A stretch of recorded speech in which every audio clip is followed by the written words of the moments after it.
Net seller said, no matter how hard you try to sell, the decision is going to make when you're not in the room. So creating ICP is not just about learning the firmographics and demographics of your dream client, but learning the whole buying process and searching the ways to influence the whole buying committee. In the quest of learning the different aspects of ICP, I decided to talk to Zsolt Rényi, who recently has success with the SaaS marketing, with a well-defined ICP and bias persona.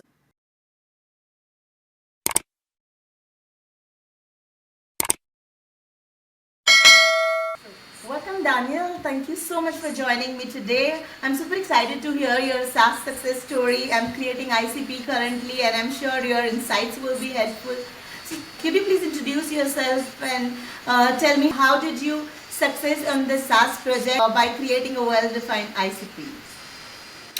Yeah, so hi Meg, happy to be here. My name is Zsolt Rényi and I run a company called Clay. We are specialized on creating go-to-market strategies and action plans and actually executing campaigns for B2B companies, typically software companies, software development companies.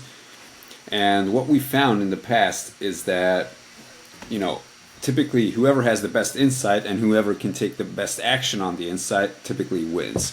So what we've been working on is, we're an ABM focused agency, but within the bounds of ABM, what we've been focusing on is to get better at producing buyer insight and buyer information fast, and then using that information and insight to create better collateral, better marketing, better campaigns, better everything at the end of the day.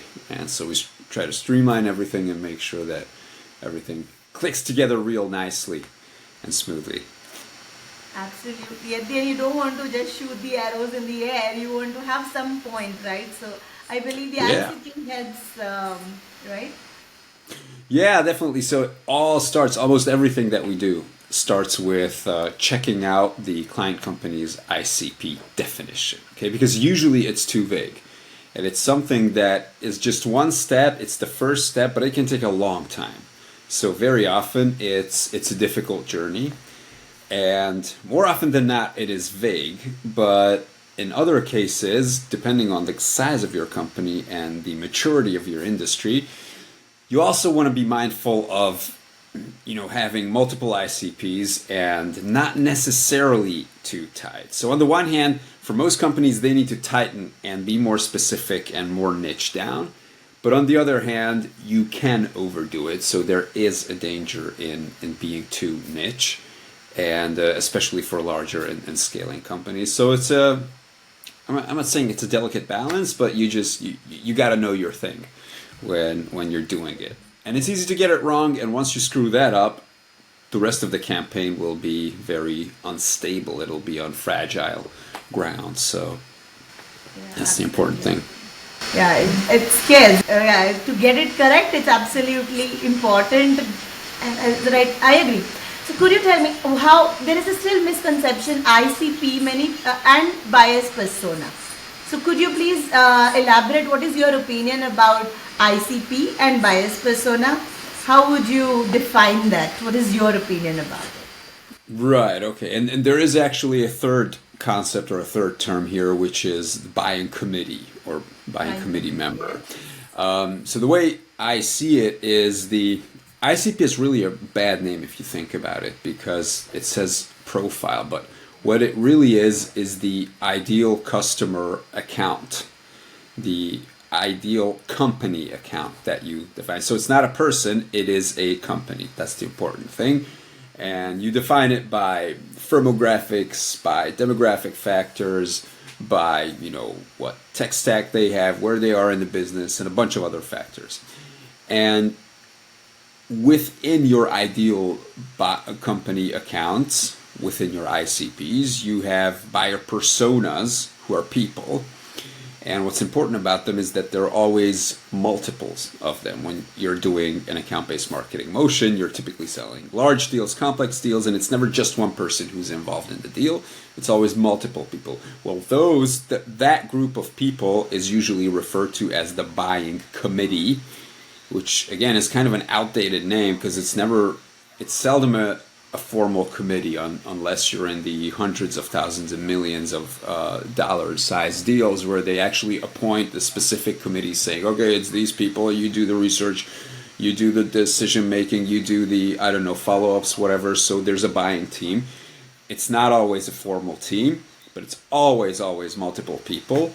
And each person has a different role, so it helps to understand each person's role.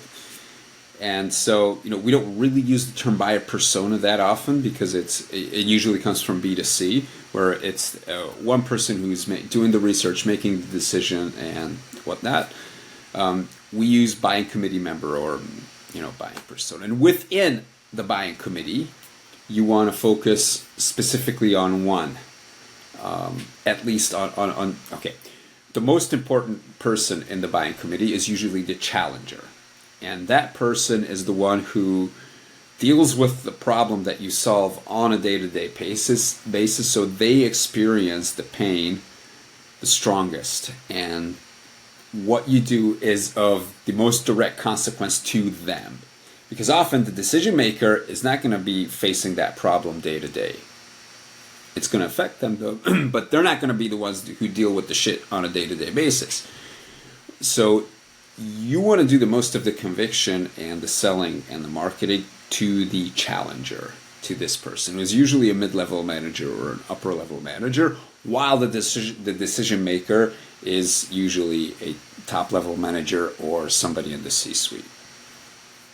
And there are other people in the buying committee, and we can get into that if you want to, but answering your question, that's my opinion.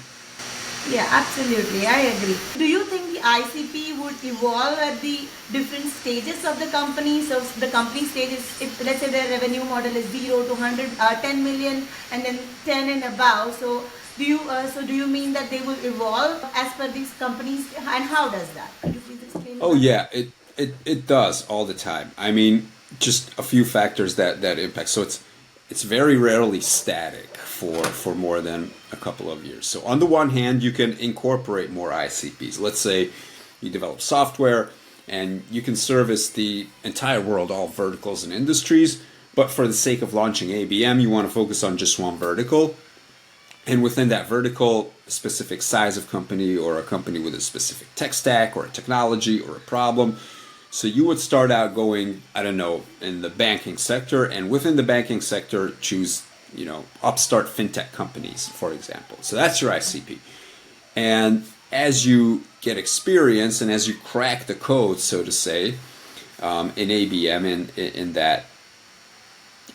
that niche, you will probably want to expand and go over to other financial institutions or other banks. Or you might even move outside of banking and go into, I don't know, construction, for example, the construction vertical. And so on the one hand, you're adding ICPs as you grow.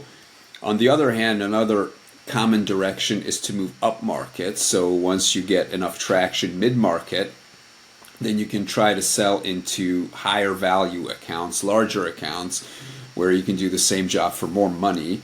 And so that's a typical motion, and that is something that will change your ICP or expand your ICP also. And it's probably going to, bring with it the need to update and upgrade your marketing motions, your sales motions, and whatnot.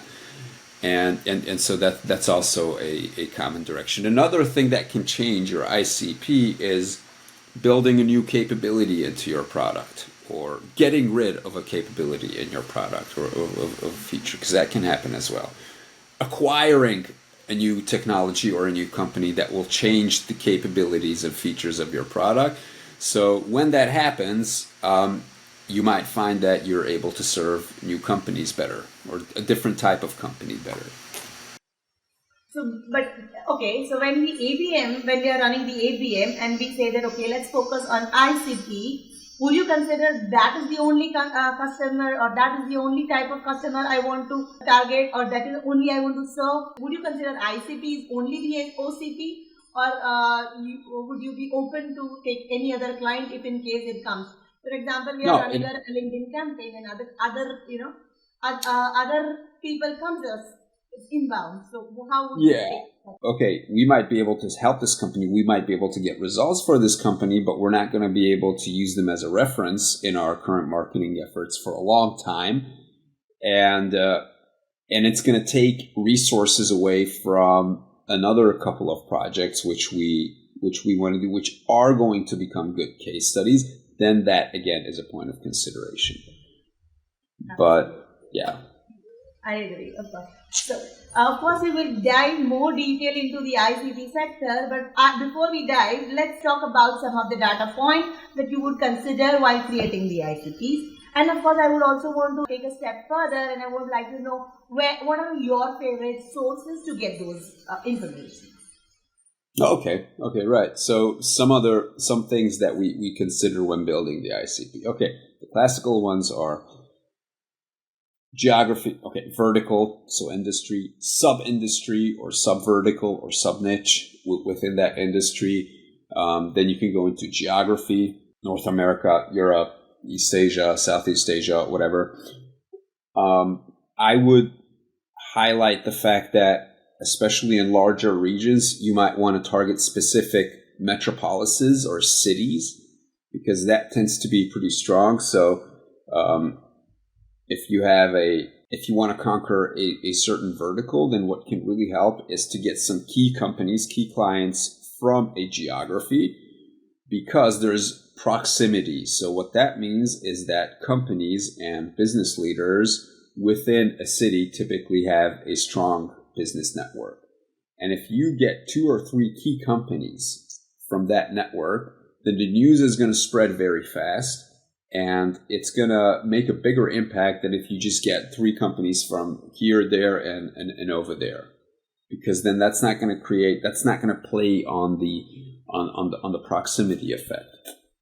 So I would consider taking geography more seriously, so to say, for most campaigns and try to win some local races, so to say. Okay. And then depending on your product and solution and where you are, you can look at of course there's company size and revenue and all the money, and did they just receive funding or did they not? Then there is like hiring key decision makers. Have they hired a CFO recently? If you sell to CFOs and there's a new CFO on board, you might have a better chance of working with them than if they've been there for 9 years in that position.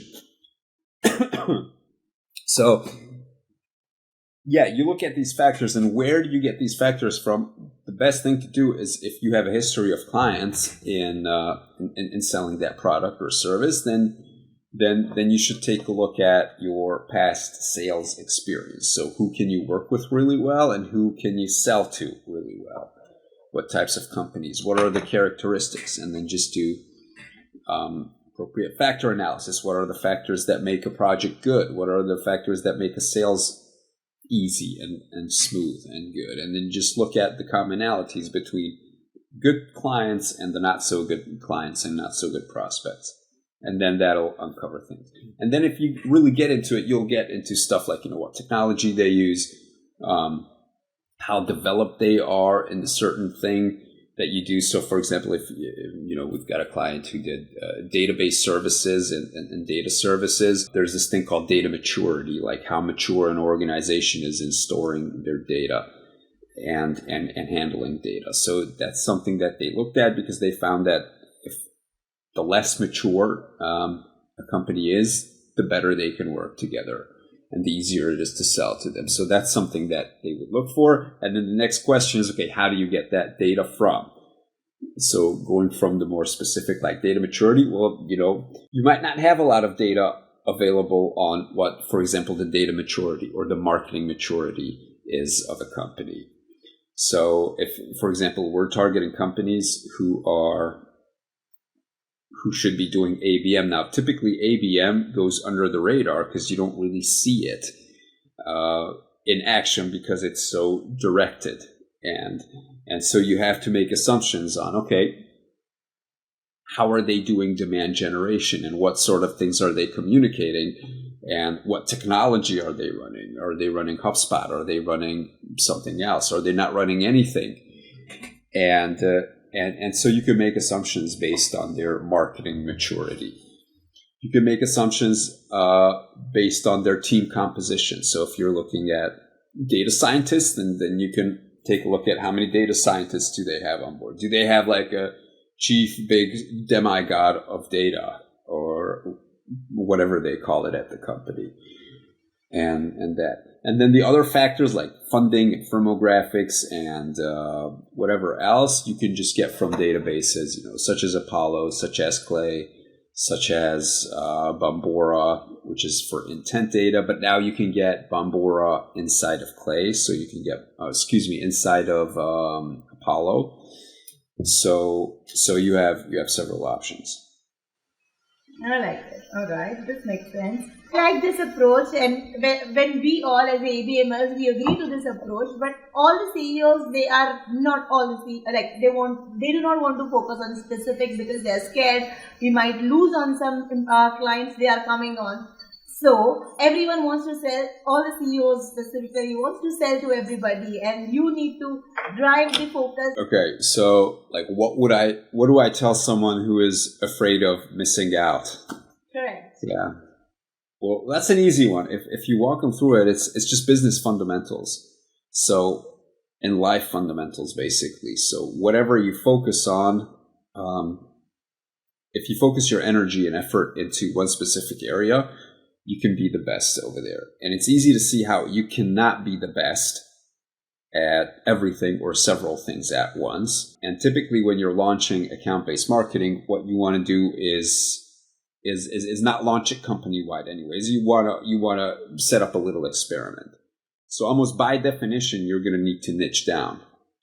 And the other easy argument is look at companies in your space or maybe outside of your space. So this typically happens with software companies who are going international or on the North American market from Europe.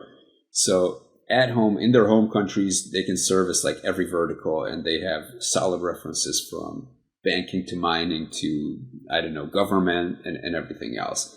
And it's pretty easy to see that going on the global stage with this generality and focus is just not going to work, because you can't just look at the case studies of other companies. So no, it's not going to happen. You're going to need to get really good at one vertical and make sure you beef up your references and your knowledge and everything else in that specific vertical.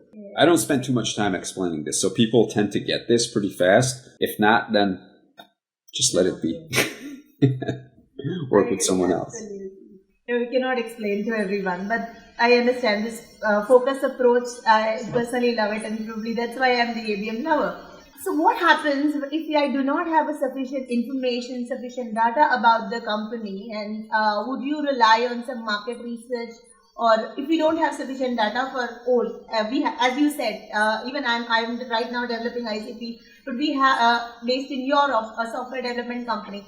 We have developed software for many different verticals, and if you want to now niche down to target the US-based account on specific market, we do not have the case studies. So how would you? We do not have a case studies for that specific area, region, and niche down. So how, if you don't have sufficient data, how would you manage creating ICP, or how will you be good at it? Yeah. Okay, so I heard two things in there. So one is not having sufficient data about a target account. The other is not having adequate case studies in a specific vertical. Right? In the vertical, yes. Okay, yeah. So the first thing, when you don't have sufficient data, what you can do is, number one, you can make assumptions, because what are you not going to have data on? So you have your target account list, you have maybe 20 tier 1 accounts, 50 or 100 tier 2 accounts, and however many tier 3 accounts. And these are usually based on size, these tiers. And so if you can't get adequate information on somebody easily on an account, I just go to others where there is adequate information available. Okay. If you're talking to big enterprises and you're going enterprise, then you're almost always going to have sufficient information. So people are going to be on LinkedIn. They'll probably won't be active, but they're going to be on LinkedIn. It's more if you go in the SMBs and international markets and older industries or legacy industries like, mining and energy and whatnot. People are not going to be on LinkedIn. You're not going to find that much information about them, especially if they're mid-market companies. When you get to enterprise and public companies, you'll have annual reports. You have press releases. Press releases are a huge source of information. It tells you what they want, and it tells you how they want the world to see them. So it's good. It's good material. And you can take annual reports, which are typically over 100 pages long, snap it into Claude and have it summarize it for you and point out specific things for you. Yes, so that's how I deal. Okay, so with mid-market companies, if I don't have enough information, I just look for new ones. Because by definition, mid-market companies are going to be more abundant. And the third thing that you can do is just, call up the company and say, reach out to somebody and say, hey, I'm looking at companies like you, and because I think we can be of help. And honestly, I just wanted to get some information about how you're doing this and this and that, because I want to determine if we might be a good fit. And of course, not everybody's going to take your call and not everybody's going to respond, but you can still get information this way. Now, personally, I've never done that, but it is a possibility. All right, makes sense. How would you define, so when we are, let's assume, okay, so organization is agreed to focus on ICP-based work. So how, within the organization, how will you assign the task for research, creating ICP and creating a messaging? So who should do what within the organization? How do you define in your agency, probably, if we talked about? Yeah, so initially, when you're running a pilot, you have a small pod. So you usually have a marketer leading the way. And on the client side, we usually need a marketer to interface with, or it can be like a head of revenue or a commercial director, and then an SDR or a salesperson who will do the outreach and who will do the research and whatnot. So this is the minimum viable team. And it's typically, it's not a large team. Now, we also are pretty big on content production. And so we have people who are very good at media and creating audio and video. So that's definitely part of the thing that you probably need to be creating media regardless of which industry and vertical you are in. And it's pretty closely related to ABM campaigns and marketing campaigns. So that's what I would call the minimum viable team. Sure, makes sense. Media team and content creation. So content creation will be separate. SDRs will be reaching out to the people, and a marketeer would do the research part. Yeah, and everything else. Because there are a few things that need to be in place, like lead the way, do the strategy, think about the ICP and whatnot. Yeah, all the strategy parts will, of course, make sense. Have you ever encountered, we are focusing on specific accounts and we are targeting a specific industry, and some inbound has reduced because we have changed our messaging. So such a situation, have you ever encountered? Okay, so has reduced. Inbound reviews? Reduce. What I meant is, so I will reframe the question again. Have you ever encountered such a situations because we have changed the strategy? We were creating earlier we were creating messaging for everybody. Now we are specifically, let's say, focusing on only a SaaS based company, or we are focusing on only specific company. In the SaaS based also we are focusing on specific account related companies. So then the generic inbound has reduced. So have you ever encountered such right? Yeah. Okay. Yes and no. No, because what we do is whenever we launch a new ABM program, we don't kill off everything else that's going on. So what we do is not instead of, but in addition to everything that you do. Now, when the pilot works, and it usually works, then you might consider, okay, changing your direction and changing the efforts and where you put your focus. And then it can be that, okay, let's slowly start to shift towards a more targeted area and put all our eggs into this basket. So what happens then is that it doesn't really, so when we start doing ABM, we usually get clear on the metrics right away. So that's one of the first things we do with onboarding, is that we say, okay, we are looking to impact these 7 metrics, and those 7 ones specifically. And general leads or MQLs are not among the metrics that we want to impact. And we explain why. We tell them that, hey, general leads and MQLs, they're a good signal, but they're not the end result. So they're not anything that we want to optimize for. So what we want to optimize for is deals in your pipeline, meaning those companies who get to an actual sales conversation, not just a discovery call, but when they actually involve others from the buying committee, or they actually give you written feedback to something that you send them. So we call those SQL, sales qualified leads. And we want to optimize for those. And usually when we start working, the number of those will rise. It will increase. The number of MQLs may decrease, or it may stay constant depending on whether or not we kill off. There's a stupid program that generates trash leads, then we want to kill it off, but then nobody cares about losing those leads because they're not real leads. It's just trash and junk. So that's why I said it's yes and no. So what matters is going to increase, because what matters is the sales qualified stuff that makes it to the pipeline stage, into the deal stage, and that's going to increase. I agree. Absolutely. I love this. So, and how often would you recommend revisiting our ICP? What is the maturity of specific ICP? How do you define that? Yeah, so we talked about factors that can affect the ICP, like, such as your product changing, your moving up market or moving to a new vertical and stuff like that. So whenever you do that, you're by default reconsidering the ICP. Now, what we haven't mentioned is, for example, a new competitor coming on board, or a competitor ruffling things up in the marketplace, which might force you to reconsider who you're going after. So whenever these things happen, you just got to be in touch with the market. So by default, you're going to have salespeople and marketers who constantly talk to buyers, your existing buyers, your future buyers, or prospects.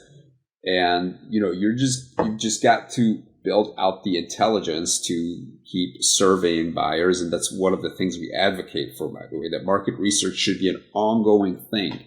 And when it's an ongoing thing, because you are by default interviewing closed loss deals and closed won deals, and you have a market research initiative happening annually, then you'll be like super close to the market and have your hands on the pulse of the market, and you're just going to know, okay, things are changing. Let's take a look let's go back to the drawing board and see what we need to change. I understand. Makes sense. Could you tell me, what are the possible challenges that might occur while creating the ICPs? And the second is, how would you protect those? How would you protect against them? Yeah, so the biggest challenge is not wanting to do it and trying to skip the work, because it feels, not taking it seriously enough and just going, okay, let's just do, naval companies. And then that's it. And so not doing the work is a mistake that we see. The other mistake that we see is stopping at the ICP and not going into the buyer personas or the buying committee members. So, you've got to realize and honor the fact that we are selling to multiple people, multiple stakeholders, and they need to each be treated differently. And they need different messaging and different argumentation. So the entire buyer journey has to be built up, knowing that you're not just going to be talking to one person, and that one person is going to take you and sell you internally. Because some people argue that you can't really sell to buyers. You can, Nate Nasrallah says this, that you sell with your buyers because you can prep up the champion who's going to sell you internally. So no matter how hard you try, the decision is going to be made when you're not in the room. So if you let that sink in, then you'll realize that it's so important to not just stop at the ideal company profile, but to really understand what's going on inside in the decision-making process. And that's part of the ICP work. It's the second step of the ICP work. Wow, thank you so much. It makes a lot of sense, and of course it gives me a direction to target and create a messaging, and I really like this creating ICP part. Thank you so much, Daniel, for being here, coming with me and joining me today. It was really pleasure making. It was a good conversation. I loved your questions, and thanks for having me. Thank you so much.